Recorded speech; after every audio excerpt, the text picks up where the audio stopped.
Eu convido os irmãos a lermos o Evangelho de João, capítulo 19, versos 28 e 29 apenas. João, capítulo 19, versos 28 e 29.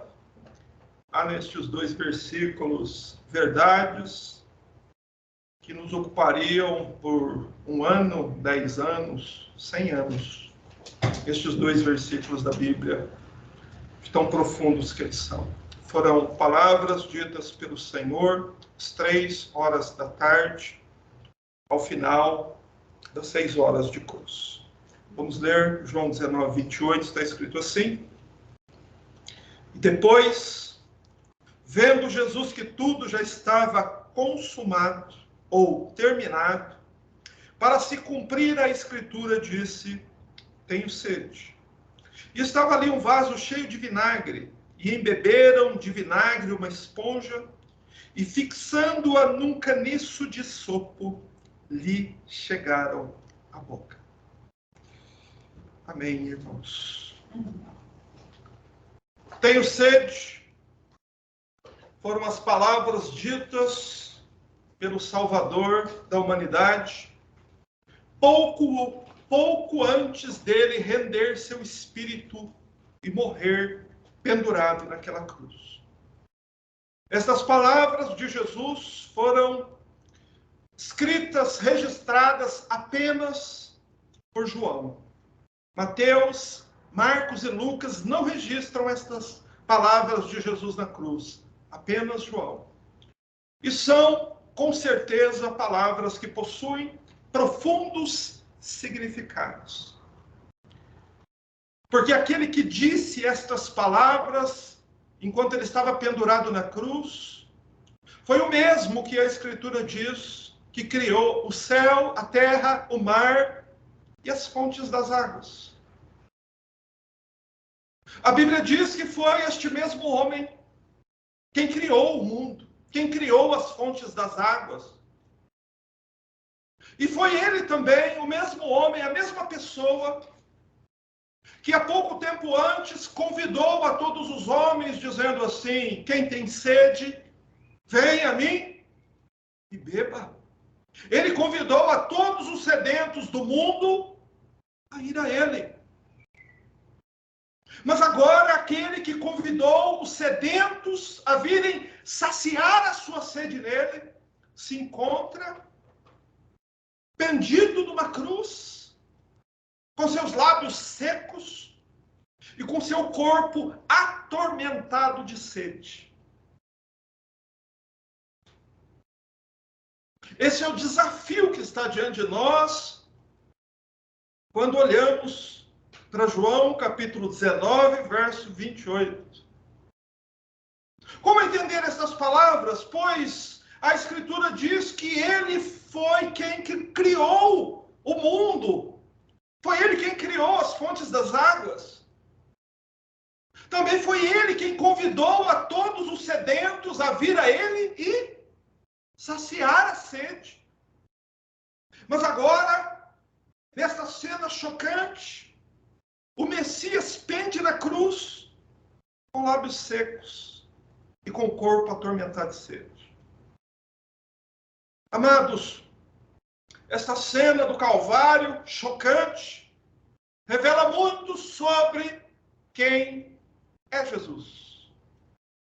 E também nos ensina muito a respeito do alto preço que ele pagou na cruz pelos pecadores. Meus irmãos, existem significados muito profundos dessas palavras. Por isso que estas duas palavras, tenho sede, são uma das 7 palavras da cruz. E são significados que requerem de nós, nesta tarde, uma séria meditação. Requer de nós uma compreensão aprofundada do que essas palavras significam. E depois de entendê-las, pelo bem da sua própria alma, você deve guardar estas palavras como um precioso tesouro do seu coração.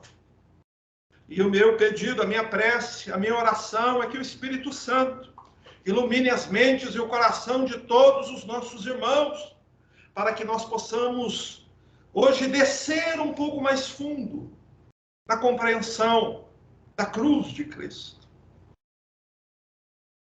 Meus irmãos, por que Jesus Cristo disse essas palavras?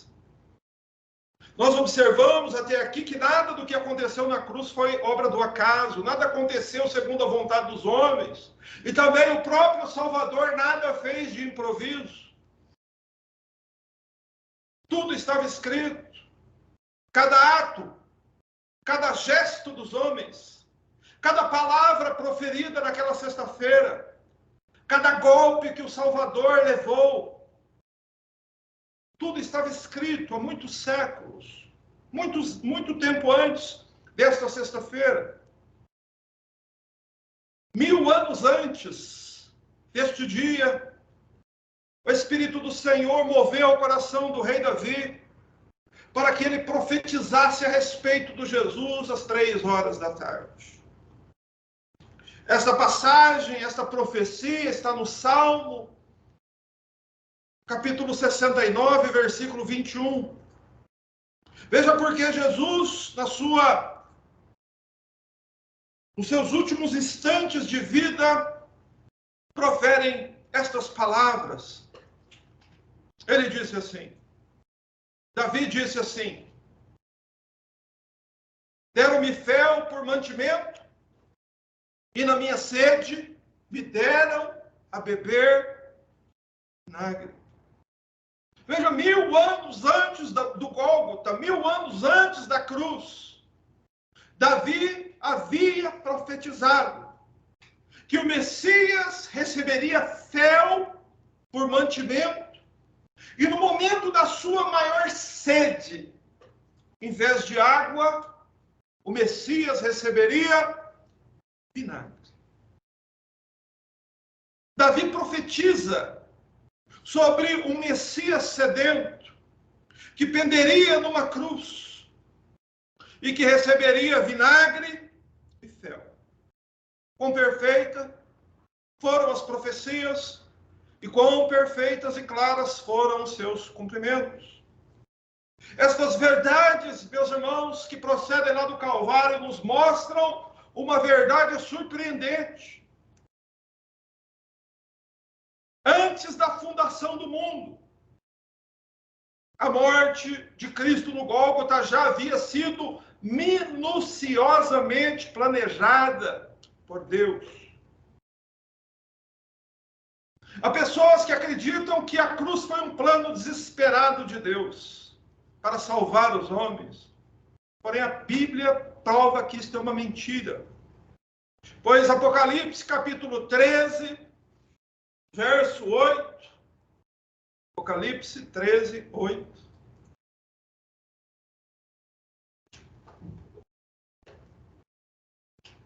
Mas está escrito assim, irmãos, lá em Apocalipse capítulo 13, verso 8. Fecha a câmera, por favor. E adoraram-no todos os que habitam na terra, estes cujos nomes não estão escritos no livro da vida do Cordeiro que foi morto desde a fundação do mundo. Isso é o que está escrito em Apocalipse, capítulo 13, verso 8, como os irmãos puderam ler aí na projeção. O que significa este texto? O que significa esta palavra? Significa que a morte do Filho de Deus havia sido planejada por Deus desde quando? Desde antes do mundo ser criado, nem Adão existia ainda. E aquele dia já havia sido minuciosamente planejado por Deus. Eu relacionei para os irmãos algumas profecias e preparei um slide, alguns slides, na verdade, para mostrar para os irmãos como Deus minuciosamente planejou a morte do seu filho. Veja que interessante. A traição de Judas está profetizado no Salmo 41, 9. O abandono dos discípulos está profetizado em Isaías 63, verso 3. As falsas acusações que os homens fazem contra Jesus no julgamento estavam previamente, já estavam profetizadas. Salmos capítulo 35, verso 11. O silêncio de Jesus diante das acusações estava profetizado em Isaías 53, 7. A inocência do Salvador estava profetizado. Isaías capítulo 53, verso 9. O silêncio de Jesus perante os seus acusadores, Isaías capítulo 53, verso 7. Um ladrão crucificado à sua direita, um ladrão crucificado à sua esquerda, também já estava profetizado. Isaías 53, 12. Com os malfeitores foi contado, profetizou Isaías. Os pés e mãos do Salvador atravessados por pregos, Salmo 22, 16. O modo como a multidão zombou de Jesus e balançou a cabeça, Salmos 22, 7. O escárnio dos religiosos, tu és o Cristo, desce da cruz, Salmo 22, verso 8. Tudo já estava preparado. O cordeiro já havia sido morto desde quando? Desde antes da fundação do mundo. Tudo já estava pré-determinado por Deus para que acontecesse no Calvário há 2000 anos. Meus irmãos, o fel oferecido a Jesus no início da crucificação e o vinagre oferecido a Jesus no final da crucificação, como profetizou Davi, também já estavam preparados por Deus para ele desde antes da fundação do mundo. O que essas profecias provam? Dentre várias coisas, que Deus havia planejado a morte do seu filho. Essas profecias provam também quão necessário, meus irmãos, era a morte de Cristo. Não havia como Cristo não morrer na cruz. Se ele não morresse na cruz, a humanidade estaria fadada a um destino terrível. As profecias provam a cruz era extremamente necessária. As profecias provam, meus irmãos, quão valiosas elas são e como o cumprimento de cada uma delas foi perfeito, claro, evidente.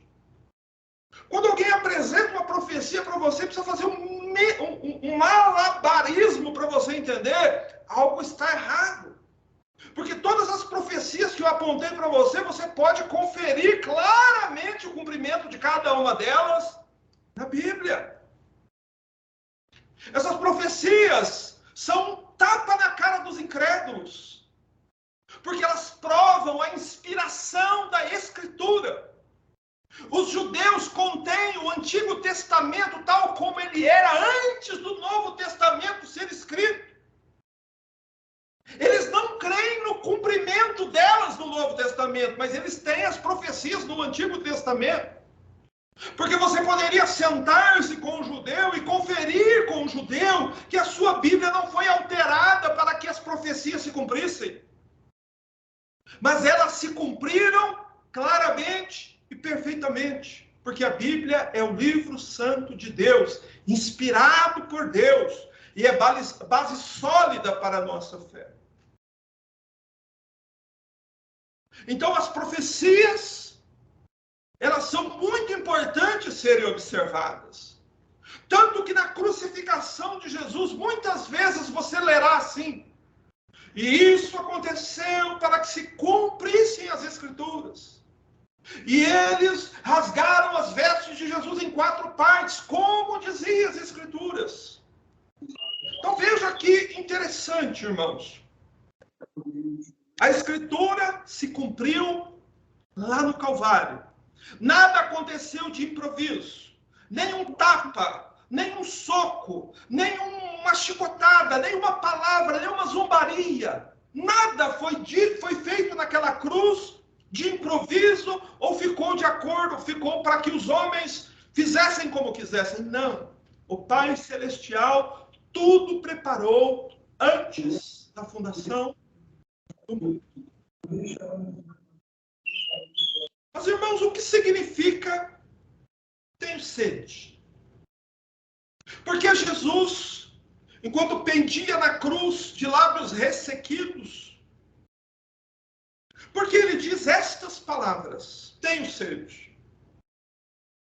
O primeiro passo para que você as compreenda é que elas estão ali na cruz para provar um aspecto muito importante: a humanidade do Senhor Jesus. Jesus disse essas palavras depois de ficar 6 horas pendurado naquela cruz. Às 3 horas da tarde. Desde o meio-dia, Jesus não dizia uma palavra. Ele ficou 3 horas no mais absoluto silêncio. Mas às 3 horas da tarde, é dito que Jesus faz a sua primeira proclamação às 3 horas da tarde, e ele faz essa primeira proclamação, como nós estudamos aqui no último final de semana. Como é que ele faz essa proclamação? Em alta voz. Jesus faz em alta voz uma proclamação, ou seja, ele dá um grito muito alto. E que grito foi esse? Eloi, Eloi, lama sabachthani. Ele significa que o Filho de Deus, por carregar os nossos pecados, ficou 3 horas separado de Deus. E esta quarta palavra da cruz, dentre tantos significados que nós demos a ele aqui no último final de semana, significa uma verdade importantíssima sobre Jesus. Embora ele estivesse por 6 horas crucificado, ele não perdeu o seu vigor. Ele faz ele clama em alta voz para provar que ele não perdeu o seu vigor. Mas quem poderia suportar tamanho horror por 6 horas e não perder o vigor? Há um ser que a Bíblia diz que nunca se cansa, que nunca perde a força, que não possui fraqueza, que jamais é derrotado. E este é Deus. Então, a quarta palavra da cruz aponta para um aspecto da pessoa de Cristo. Aquele que estava pendurado na cruz é Deus. Não é um ser criado, não foi apenas uma criatura. Ele é o próprio Criador. Por isso, na quarta palavra da cruz, mostra que ele não perde o vigor, que mesmo depois de tudo que ele passou naquele dia, ele estava às 3 horas da tarde, no seu mais completo vigor, porque ele é Deus. Certo? Mas em seguida, João capítulo 19, verso 28, diz outra coisa. Que ele estava com sede. Veja, pare um instante, pense um pouquinho, que talvez, para que você não perca o fio da meada aqui. O que a sede é? Sede é uma fraqueza humana. Sede é fraqueza humana. Peraí, como que na minha mente eu concilio essas duas verdades? No mesmo instante, ele está no seu mais completo vigor e ele clama em alta voz, Eloi, Eloi, lama sabachthani. Alguns segundos depois, o mesmo homem diz, tenho sede. A quarta palavra da cruz tem sua ênfase na divindade de Cristo. A quinta palavra da cruz, tenho sede, tem a sua ênfase na humanidade de Cristo. O que é que João quer nos mostrar, irmãos? que aquele que nasceu na manjedoura e foi crucificado no Calvário, ele era verdadeiramente um homem de carne e osso, como eu, como você. Veja, a Bíblia diz que ele nasceu como um homem nasce. É dito na Bíblia que ele cresceu como um homem cresce. É dito na Bíblia, em João 4,6, que aquele homem que pendeu na cruz às 3 horas da tarde, esteve cansado. Veja, mas ao final da cruz, na quarta proclamação, ele estava no seu mais completo vigor. Mas a Bíblia, em outro momento, diz que ele estava cansado. É dito na Bíblia também que ele teve fome, que ele dormiu, que ele se alegrou, que ele chorou. Ele tinha um corpo como o seu corpo sangra, o seu corpo sente dor. Se atravessar suas mãos e seus pés com pregos, você vai sentir dor, você vai sentir um horror de ter seu corpo atravessado por pregos. Aquele homem que estava na cruz sentia dor como você sente. Ele sangrava como nós, homens, sangramos. E ele tinha sede, como eu e você sentimos sede. Ele era um homem de carne e osso, pregado numa cruz, surrado, espancado, cuspido, humilhado, nu, na cruz. Tenho sede revela a humanidade do Filho de Deus, que sofria como sofre, como sente dor, como sente angústia e vergonha, qualquer outro ser humano. E além disso, por que Jesus estava com sede? Quando foi a última vez que ele bebeu alguma coisa? Havia sido na quinta-feira. Ele havia participado com os discípulos da quinta-feira, da última ceia, da Páscoa e da última ceia.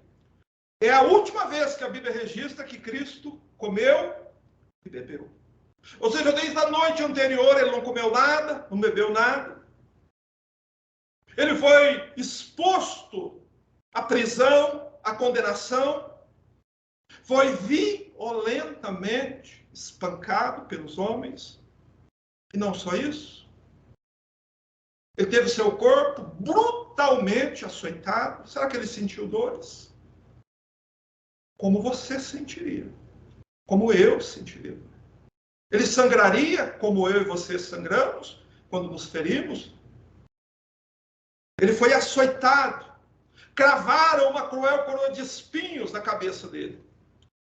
Depois ele toma a cruz e marcha pelas ruas de Jerusalém até o Gólgota. Ele sente vergonha, tristeza, abandono.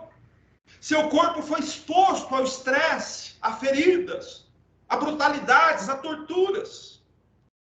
E além disso, nós percebemos pela narrativa da cruz que Cristo perdeu muito sangue.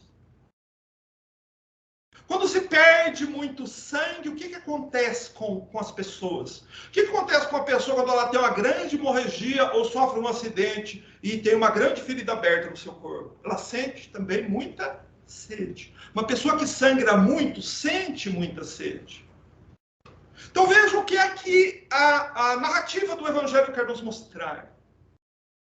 Que todas as circunstâncias a qual Cristo foi exposto naquele dia produziram fraqueza e sede. Mas não é surpreendente que a Bíblia mostra nitidamente que por um lado ele não perdeu o seu vigor e que por outro lado ele estava atormentado de sede. O que é que o João Evangelista está querendo dizer para você, querido, querida? Que aquele homem atravessado de pregos era homem de carne e osso, como eu e você, mas ele também é Deus. Ele é homem Deus, não é criatura. Ele é criador, é Senhor. Mas ele vestiu pele humana. Ele tinha nervos, ele tinha cabelo, barba, dente, sentia dor de cabeça, tristeza, sofrimento, agonia, depressão, como qualquer outro homem. Só que ele não podia ser derrotado. Porque Deus não pode ser derrotado. Por isso que o homem na cruz, ele não poderia ser derrotado, e ele cumpre fielmente tudo que estava escrito naquele dia. E às 3 horas da tarde, essas duas coisas são mostradas. Como Deus, ele não perdeu seu vigor, mas como homem, ele estava sedento, com seus lábios, sua língua, sua boca seca de sede. O outro aspecto, além da humanidade de Cristo, que tem sede, nos ensina, é a intensidade dos sofrimentos que Cristo estava sofrendo naquele momento. Quando ele diz essas palavras, tenho sede, ele não está apelando à compaixão dos homens. E também não está pedindo, como alguém pode imaginar, alívio do sofrimento. Ele não diz, tenho sede, para que os homens amenizem o seu sofrimento. Não. Na verdade, ele era bem consciente de que quando ele diria essas palavras, o que ia acontecer? Os sofrimentos dele iriam aumentar. Então veja, quando ele diz essas palavras, ele sabe muito bem o que ele está dizendo e o que iria acontecer em seguida. Mas ele quer mostrar a intensidade das agonias que ele estava suportando. Só que tenho sede, irmão, significa muito mais do que apenas sede de água.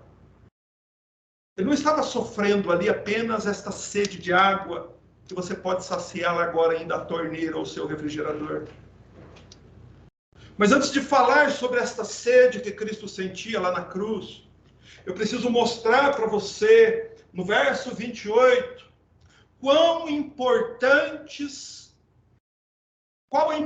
que Cristo dá à Escritura. Qual a importância que eu e você damos à Escritura e a importância que ele dava à Escritura. Lê o verso 28 comigo.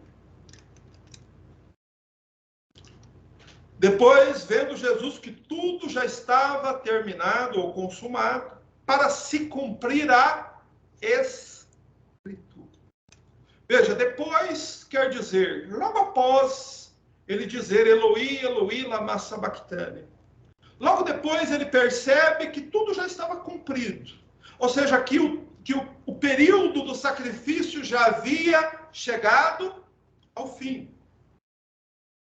Então, para se cumprir, ou seja, para acrescentar o que faltava, a palavra cumprir aí é teleio em grego, significa acrescentar o que falta. O que é que faltava para o sacrifício ainda?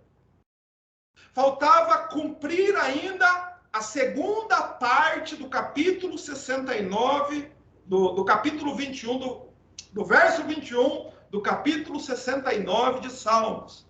A primeira parte já tinha cumprido, ele já tinha aprovado o fel no começo da crucificação. Mas faltava cumprir a última parte daquele verso, daquela profecia. E para cumprir a última parte da profecia, o que é que ele precisava fazer? Ele precisava dizer, tenho sede. Veja que impressionante. Mesmo depois de suportar todo o horror daquele dia, veja quem é Jesus. Ele percorre com a mente dele todas as profecias do Antigo Testamento a respeito da sua morte. E ele verifica que faltava parte daquele versículo para se cumprir. Ou seja, ele não tinha ainda tomado o vinagre. E para provocar o cumprimento daquela profecia, Jesus diz, tenho sede. Deixa eu te fazer uma pergunta. É possível um homem fazer isso? É possível? Alguém suportando aquelas torturas excruciantes da cruz, mantendo o foco no seu objetivo, conseguir passar todas as profecias do Antigo Testamento e perceber que faltava ainda a parte de um versículo do Salmo 69 para se cumprir. Quem pode fazer isso? Quem pode fazer isso, irmãos? Só Deus. Então veja só, para O que o Evangelho quer nos mostrar aqui? Que aquele homem da cruz era um homem de carne e osso, que sofria, chorava e sangrava. Mas, por outro lado, quer mostrar também que ele era muito mais que um homem. Que ele não era um simples homem como eu sou. Mas que ali na cruz do Calvário, oferecendo um sacrifício perfeito, preparado por Deus Pai desde antes da fundação do mundo, estava o próprio Filho de Deus.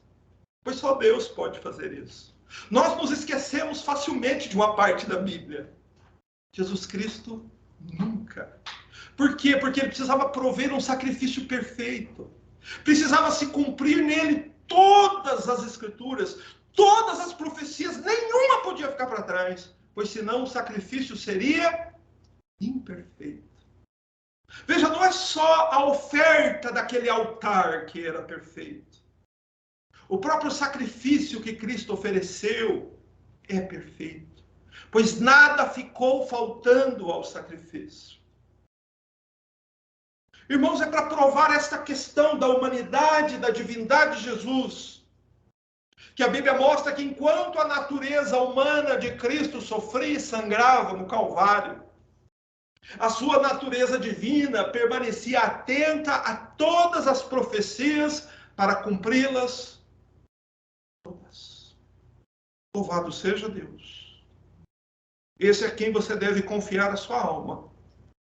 Porque no último dia ele não vai se esquecer de ninguém que foi salvo pelo seu sacrifício. É por isso que, apesar dos sofrimentos, irmãos, Cristo permanece focado. Cristo permanece sereno diante do horror do Calvário. A mente dele permanece clara e a sua memória permanece perfeita, porque ele é o Senhor Deus. Nenhum outro homem pode fazer isso. Ele sabia que faltava uma coisa para completar o sacrifício. O que faltava? Ele tinha que, no momento da sua sede, tomar ainda o quê? Vinagre. Meus irmãos, mas observe um aspecto importante desse verso 28. Enquanto o Salvador agoniza, ele se curva à autoridade da Escritura. Mesmo exposto ao horrível tormento da cruz, ele não deixou nenhuma parte da Escritura por cumprir. Ele leva até a última profecia ao cumprimento. Eu quero que você note aqui o seguinte. Veja quão importante é a Bíblia, irmãos. Veja quão importante é a palavra de Deus. Cristo não se furtou, ele não evitou de obedecer a palavra de Deus, mesmo diante do horror da cruz. E também sabendo que obedecer a palavra de Deus iria aumentar as suas dores. Agora deixa eu te fazer uma pergunta. Sob qual circunstância é lícito o homem desobedecer a palavra de Deus?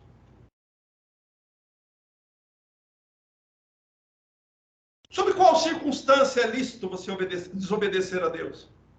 Nenhum. Cristo está provando isso no Calvário. Mesmo tendo cumprido todas as demais, ele não se furtou a obedecer à derradeira profecia. Mas ele poderia saciar a própria sede? Poderia não? Claro. Ele é Deus. Ele criou as fontes das águas. Se ele quisesse, ele poderia satisfazer a sua própria necessidade de água. Entretanto, um detalhe importante que talvez você nunca observou na pessoa de Jesus, eu também não havia atinado para isso. Ele nunca usou o seu imenso poder para o próprio proveito. Você já percebeu isso? Ele nunca realizou um milagre sequer em seu próprio favor. Certa vez o próprio Satanás tentou Jesus a fazer isso, não é? Satanás se apresentou a Jesus no momento que ele havia passado 40 dias no deserto, com fome. E Satanás diz a ele, diz a essas pedras que se transformem em pão. O que Satanás tentou Jesus a fazer? Ele queria que Jesus usasse o poder em seu próprio favor. Mas Jesus se recusou lá no deserto. E na cruz, ele se recusa também. Por quê? Meus irmãos, porque ele veio carregar os nossos pecados. Fome e sede é consequência dos pecados dos homens. Ele era o nosso substituto. Você sabe o que o pecado traz? O pecado traz morte, separação, fome e traz também sede. É por isso que ele diz aqui, tenho sede. Para que ele não suprisse a própria necessidade, porque ele veio suprir não a necessidade dele. Sabe a necessidade que ele veio suprir? Pecador, a sua, de perdão, de misericórdia, de salvação. Foi para isso que Cristo desceu à terra, não para cumprir a vontade dele, não para usar o seu poder para beneficiar a si mesmo. Ele veio para beneficiar você, pecador. Por isso, se curve a Cristo e entenda que ele veio fazer expiação pelos nossos pecados. Por isso ele está sedento na cruz. Ele veio para pagar o preço e sofrer as consequências que os nossos pecados merecem. Por isso, em vez de realizar um milagre e saciar a própria sede, ele diz, tenho sede. É oferecido a ele vinagre. Seu sofrimento é aumentado, a última profecia se cumpre, Deus é obedecido e o sacrifício se torna perfeito. E nós, então, agora, mediante a fé no nome de Cristo, podemos receber o perdão e a salvação. É por isso que ele permaneceu sedento no Calvário. Porém, a sede que ele sentiu não era só necessidade de água. Irmãos, nestas palavras, tenho sede, estão expressas significados muito maiores do que apenas sede de água. A água é, sim, uma das maiores bênçãos que Deus forneceu aos homens por sua bondade. E ter o corpo privado de água é um dos piores tormentos que um ser humano pode experimentar. O corpo humano de Jesus estava sedento? Não tenha dúvida. Desde quinta-feira, ele não havia bebido nada e havia experimentado os mais terríveis sofrimentos. E era 3 horas da tarde de sexta-feira. E para o corpo humano dele, a sede de água era, sim, um grande tormento. Porém, preste atenção. Tenho sede. Revela que existe um tormento pior do que ter o seu corpo privado de água. Você sabe qual é o pior tormento? Pior do que passar um ano sem tomar água? Era aquilo que Cristo estava experimentando na cruz. Era ter a sua alma separada de Deus. Veja, Cristo estava sedento, porque seu corpo estava privado de água. Mas tenho sede também revela que a sua alma estava ainda separada de Deus. E é interessante nós observarmos a morte de Cristo, porque com ele as coisas aconteceram de um modo inverso. Ou seja, ele foi separado de Deus antes do seu corpo morrer. Você prestou atenção nisso? Ele estava vivo e separado de Deus. Mas com os homens não acontece assim naturalmente. Com os homens acontece o contrário. O homem morre primeiro e depois é separado de Deus. Mas por que precisou ser assim com Cristo?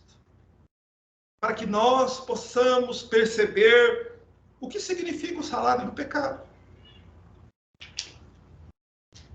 Com qualquer outro homem vem primeiro a morte física e depois a separação, como diz Hebreus 9:27. Ao homem é dado morrer uma só vez, vindo depois disso o juízo.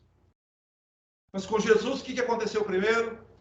Veio o juízo primeiro e depois a morte. Assim nós, aqueles que creem em Cristo, se há alguma alma que me ouve, que creia verdadeiramente em Cristo, nós podemos perceber o preço que ele pagou por nós. O preço que ele pagou por uma alma. Ele foi separado de Deus, depois morreu. Por isso que ele diz, tem sede. Esse foi o preço que Jesus pagou. Literalmente na cruz, Cristo suportou o inferno no lugar do pecador culpado. Esse foi o preço que Cristo pagou. Por isso a profecia de Davi. Você lembra dessa profecia? Salmo 69, 21. É dito assim, preste atenção na profecia. Deram-me fel por mantimento e na minha sede me deram a beber vinagre. Porque Davi escreveu essa profecia, ele estava vivendo uma circunstância assim. Na hora da angústia de Davi, os homens deram fel e depois deram a ele vinagre. Se você se lembrar um instante, logo após Jesus chegar no Calvário, essa passagem está registrada em Mateus, capítulo 27, verso 34. Mantenha o foco para você não perder aí o fio da meada. Os soldados ofereceram a Jesus, lá em Mateus 27, 34, o texto está projetado. Deram a beber vinagre ou vinho misturado com fel. A versão aí, a minha versão diz que deu vinho misturado com fel. Mas ele, provando, não quis beber. Preste atenção neste versículo. Isso aconteceu antes de Jesus ser pregado na cruz. Antes do início das 6 horas de crucificação. Ou seja, este evento marcou o início da tortura de Jesus. Eles ofereceram a ele um vinho misturado com fel. O que era este vinho com fel? Era uma espécie de anestésico que deixava a mente do condenado entorpecida e também amenizava as dores do condenado diante da crucificação. Por que os soldados romanos forneciam isto aos condenados? Eles tinham o objetivo de entorpecer a mente do condenado para quê? Para prolongar o sofrimento dele na cruz. Então, todas as pessoas condenadas, os soldados romanos, antes de crucificá-los, forneciam a eles vinho misturado com fel, que causava o entorpecimento da mente, dos sentidos, e então a pessoa ficava entorpecida e ela conseguia, então, ficar mais tempo pregada na cruz. O texto de Mateus diz que Jesus provou o fel, mas ele não bebeu o fel. Veja que interessante. Por que ele prova o fel? Ele sabia o que era, ele é Deus. Por que ele prova se ele sabe o que é? Ele prova para cumprir a primeira parte da profecia do Salmo 69, 21. Porque estava profetizado que o Messias precisaria tomar o fel. Mas ele prova e se recusa a beber, diz o texto. Por que ele não ingere? Porque ele sabia que ele precisava suportar de modo consciente a crucificação. Sabe por que ele precisava suportar de modo consciente a crucificação? Porque ele precisava sofrer todas as dores que um pecador condenado precisava sofrer por causa dos seus pecados. Porque assim dizia a Escritura em Isaías 53, 4, irmão Tília. O Salvador viria para levar sobre si as nossas dores. Por isso ele não quis Ele rejeitou o vinho que entorpecia, porque ele estava disposto voluntariamente a suportar as nossas dores em nosso lugar. Aleluia! Louvado seja o Salvador. Ele queria suportar a dor e ainda manter a sua mente atenta a quê? Às profecias. Por isso diz o texto bíblico de João: e Jesus, sabendo que tudo estava terminado, para cumprir a Escritura, disse: tenho sede. Ele sabia que agora chegaria a etapa final da crucificação e o final do seu sacrifício. O que aconteceu quando Jesus disse: tenho sede? Qual foi a reação dos homens? Por favor, leia o verso 29. Está escrito assim: depois, vendo Jesus que tudo estava consumado, para se cumprir a Escritura, disse: tenho sede. E o verso 29 diz: estava ali um vaso cheio de vinagre, embeberam de vinagre uma esponja, fixando-a num caniço de sopo lhe chegaram à boca. Relembre de tudo que Jesus tinha suportado naquele dia, e perceba que os sofrimentos da cruz ainda não haviam chegado ao fim. Você sabe por que isso está escrito na sua Bíblia? Para que você perceba quão hediondo é o seu pecado, irmão. Quão maligno é o pecado. Quão caro é o preço do pecado. A ideia aqui é os sofrimentos dele nunca terminam. Quando você acha que terminou os sofrimentos da cruz, tem mais sofrimento. Porque é isso que o pecado produz. Mas mesmo sabendo que a sua quinta declaração da cruz lhe traria sofrimento, ele diz: tenho sede. E aí veja que visão perturbadora. Havia ali, ou seja, foi colocado ali antecipadamente um vaso cheio de quê? De vinagre. E havia ali também os instrumentos, o caniço e o esopo. O que isso quer dizer? Os homens estavam sempre preparados a infligir mais sofrimento a qualquer condenado desesperado que pedisse um pouco de água. O que é pior, ficar com sede ou tomar vinagre? Tomar vinagre é pior. É melhor ficar com sede e não tomar o vinagre. Aí Jesus escolheu tomar o vinagre.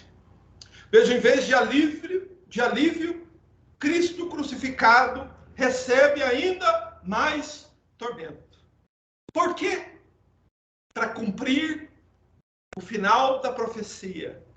No momento da sede, ele precisava tomar vinagre. Qual a causa? Cristo está suportando, irmãos, o inferno no lugar do seu povo. E o que é o inferno? O que é o salário do pecado? É um lugar de agonia, como Gólgota. É um estado de sofrimento, como o homem crucificado. É um lugar de escuridão eterna, como aconteceu da hora sexta à hora nona. O inferno é um lugar de abandono de todos, inclusive de Deus, tal como aconteceu com o Filho de Deus na cruz. E o inferno é lugar de uma sede permanente. Permanente. Preste muita atenção. Não desconsidere isso. No inferno, as pessoas irão sofrer uma sede eterna. Tenho sede, será o lamento eterno dos perdidos. Meu irmão, se você se perder, se você estiver fora de Cristo quando você morrer, se prepare. Porque lá a sede é permanente. E quanto mais alívio você pedir, mais vinagre vai te ser dado. Quanto mais você pedir misericórdia, mais os seus sofrimentos serão aumentados. Mesmo quando milhões e milhões de anos estiverem passados, Haverão ainda milhões e milhões de anos pela frente. Sabe como a Bíblia chama isso? Salário do pecado. Se você se lembra, a Bíblia nos diz que é exatamente assim que acontece quando alguém chega no inferno. Quando eu medito sobre essas palavras do Salvador crucificado, tenho sede. Eu me lembro de Lucas 16, 24. São pavorosas essas palavras de um homem rico que acabou de chegar no inferno. Você se lembra do que ele diz? Você se lembra da oração que ele faz lá no inferno? Ele ora assim: Pai Abraão, tem misericórdia de mim, manda Lázaro que molhe na água a ponta do dedo e me refresque a língua, porque estou atormentado nestas chamas. Sabe o que esse homem perdido está dizendo aí, meu irmão? Tenho sede. Tenho sede será o lamento eterno de todos os perdidos. Você sabe por quê? Você sabe qual a causa desse homem rico ter sido mandado para o inferno? Ele não tinha o que eu acredito que a maioria de nós também não tem. Ele não tinha sede. Ele não sentiu sede aqui. Quem não sente sede aqui vai sentir sede depois. Sede de Deus. Sede da presença de Deus. Sede da palavra de Deus. Sede da comunhão com Deus. O rico não sentiu sede em vida. Por isso ele vai passar a eternidade com sede. Meus irmãos, se a sede física já é extremamente insuportável, por horas ou dias, imagine sob a perspectiva de que ela só vai aumentar e nunca vai ser saciada. Mas, ó pecador, não diga que é cruel da parte de Deus infligir esse tipo de sofrimento aos homens. Preste atenção nisso, pois se você dizer isso, você está desonrando a Deus, você está pecando contra Deus. Olha, é cruel, é injusto, Deus não pode fazer isso com os homens. Ele não só pode, como ele fará. Você sabe por quê? Porque ele está nos avisando, irmão, esse é o salário do pecado. Deus enviou seu Filho para salvar os homens, irmãos, dos seus pecados. Deus enviou os pregadores para pregar o Evangelho, mas você sabe como é que os pregadores fazem quando ouvem o Evangelho? Desviam os ouvidos, dizem é duro demais, é radical demais, nós não queremos não. Você acha que é injusto Deus infringir um sofrimento deste aos homens? Pois se ele não poupou o próprio filho dele desse tipo de sofrimento, porque Cristo teve os nossos pecados imputados a ele, você acha que é cruel da parte de Deus infligir esse tipo de sofrimento aos homens que pecaram a vida toda e rejeitaram a salvação? Não seja louco. Os homens desprezam a Cristo, acham o evangelho desnecessário.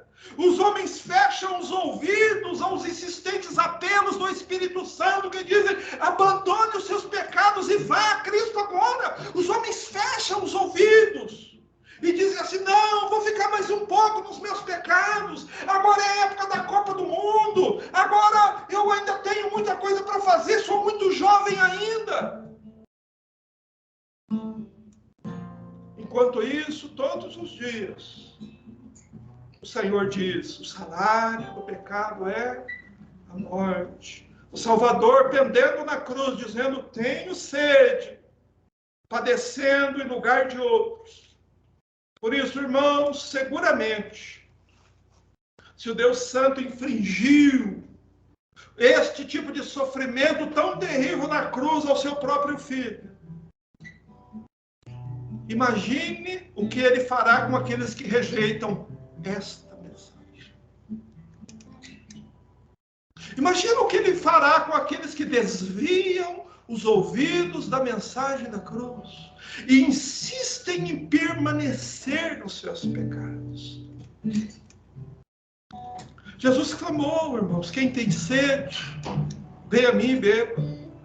E a prova de que ele pode dessedentar a sede, que ele pode realmente salvar todos que chegam a ele, é porque ele pendeu sedento lá na cruz, em favor dos pecados de outros. Por isso, irmãos, Cristo foi à cruz para livrar os pecadores da ira. Puxa, a Bíblia inteira nos fala disso. Sabe quantas vezes o Antigo Testamento fala da ira vindoura, minha filha? Nota aí no seu caderno. 580 vezes.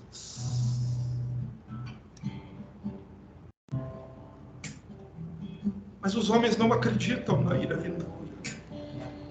O Salvador pende, sedento na cruz. E os homens acham que isso é uma fábula, que isso é uma coisa desnecessária, e que isso nunca vai acontecer com eles. Jesus foi à cruz para isso mesmo, irmãos, nos livrar da ira vindoura. Este é o plano eterno de Deus, desde antes da fundação do mundo, mesmo antes de Adão pecar. Deus já estava com tudo preparado para resgatar a humanidade. Você sabe qual é a mensagem que a cruz transmite para todos os homens? Você não precisa ir para o inferno. Basta que você abandone os seus pecados e vá a Cristo. A mensagem da cruz revela, irmãos, um Deus de amor, um Deus de graça, um Deus de misericórdia. O Deus 3 vezes santo quer salvar você da ira vindoura. Ele quer te salvar, pecador. Ele quer te perdoar, Ele quer te livrar, Ele quer te receber. Por isso, se alguém tão indigno quanto eu pode te dar um conselho, se você tem sede da salvação, não dessa balela que você está vendo por aí que não tem nada de cristiano, mas da salvação que há em Cristo, se você tem sede dela, caia hoje aos pés de Jesus. Mas alguém pode dizer assim: João, eu não tenho sede, eu não tenho essa sede. Peça a Deus, porque nos diz a Escritura que quem não tem sede aqui vai padecer de sede para sempre. Mas que quem tem sede aqui antes de morrer, se alguém tem sede, venha. E quem quiser, tome de graça da água da vida. Aquele que foi à cruz, ele ressuscitou ao 3º dia. Ele está vivo à direita de Deus. E ele pode salvar todo sedento que vai a ele. Feche seus olhos, pecador. Ore a Deus. Que hoje seja o dia da tua salvação. Ó Senhor, nós te louvamos, porque tu pendeste na cruz. Senhor, suportaste a horrenda ira de Deus. Senhor, o golpe fulminante do Pai foi descarregado sobre ti, para que nós fôssemos livres, Senhor. Meu Deus, não há outro exemplo, ó Senhor, de renúncia, de abnegação, senão a tua de descer a este mundo e de te fazer carne e ossos como nós somos, e de padecer da cruz o horror, o terror, ser na mão dos homens e na mão de Deus, para que, Senhor, por meio da tua sede, nós fôssemos saciados. Por meio da tua morte, nós recebêssemos vida. Por tuas feridas, Senhor, nós fôssemos curados. Ah, Senhor, tantos pecadores me ouvem aqui nesta tarde. Ó Senhor, tem misericórdia de cada um deles. Pois, Senhor, se de pecadores que nunca ouviram o Evangelho, pouca esperança há para eles. Mas, Senhor, e estes que ouvem, sobre o Messias sofredor no Calvário.